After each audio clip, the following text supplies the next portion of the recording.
ئەم پێشانگە لایەن کۆمەڵی کارەمانەوە سازکراوە کە کۆمەڵێکی تایبەتن بە شێوەکاری لە شاری بەغداد. پێشانگەکە لە شاری سلێمانی دەکرێتەوە لە پایتەختی ڕۆشنبیری هەرێمی کوردستان. کۆمەڵی هونەرمەندی خەڵکی بەغدا و پارێزەکانی دیکەی عێراقن. ئەمە سەرتاکی باشە بۆی کە ئاڵوگۆڕی کاری هونەر لە نێوان هەرێمی کوردستان و پارێزەکانی دیکەی عێراقدا بکرێت.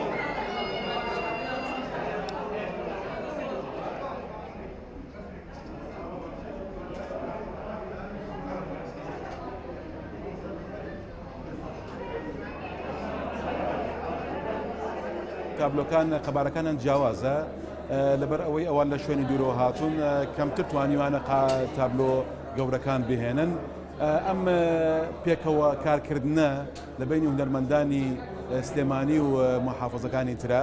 بۆ نمونە کاری هونەرمەندانی کەربەلای تایە، مووسڵی تایە، کەتوشی تایە.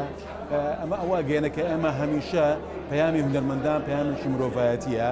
هەمیشە ئێمە دەمانەوێت ڕایەڵەکان جوانتر بکەین و چالاکیەکان ئەکتیڤ بکەین.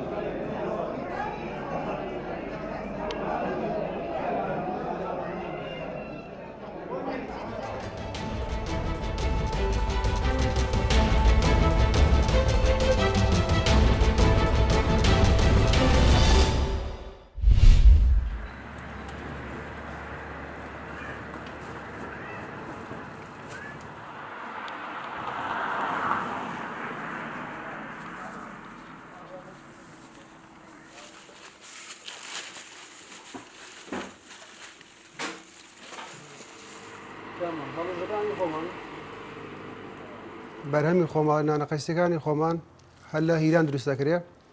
بە سێوی هەیە، بە هەڵژەی هەیە، بە قەیسی هەیە، هەروە بێت و تەمەریندەکان، تەمەریندی هەنار هەیە، جێلاس هەیە، تەمەریندی ئەسلی هەیە، هەڵژە هەیە. ڕووبە هەناریشەوە هیچەوە سەرەکیە لە هیران دروست دەکرێت، هەر لە ماڵی خۆمان دروست دەکەن، بەرهەمی خۆمانە.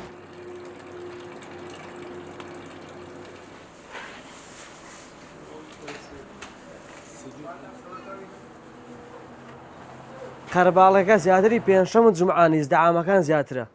ڕۆژەکان کەش احتیاجی بە زیاتر پێنجشەم و جومعانی زدەعامە. ئەوەی دێ بۆ لە ئێمە تێکەڵە، کوردە، عەرەبە، یعنی بە تێکەڵی دێ. سەرفیاتەکانیشیان شتی خۆمانی زیاتر دەڕوە. گوێزە، نانەقەیسیە، تەمەرهەندە، چارەزاتە، ئەو بابەتە خۆماڵیانە زیاتر.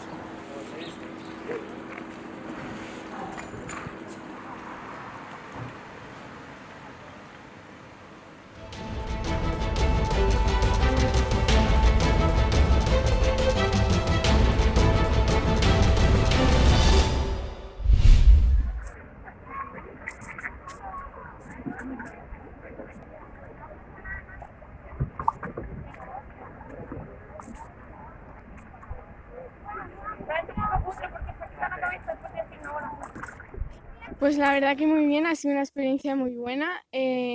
Mientras que estás en el barco, pues bueno, en la barquita te puedes estar relajando, poner tu música o estar haciéndote fotos. Y la verdad que no hay muchos turistas debido a la pandemia que está habiendo ahora. Y nada, es una experiencia muy buena.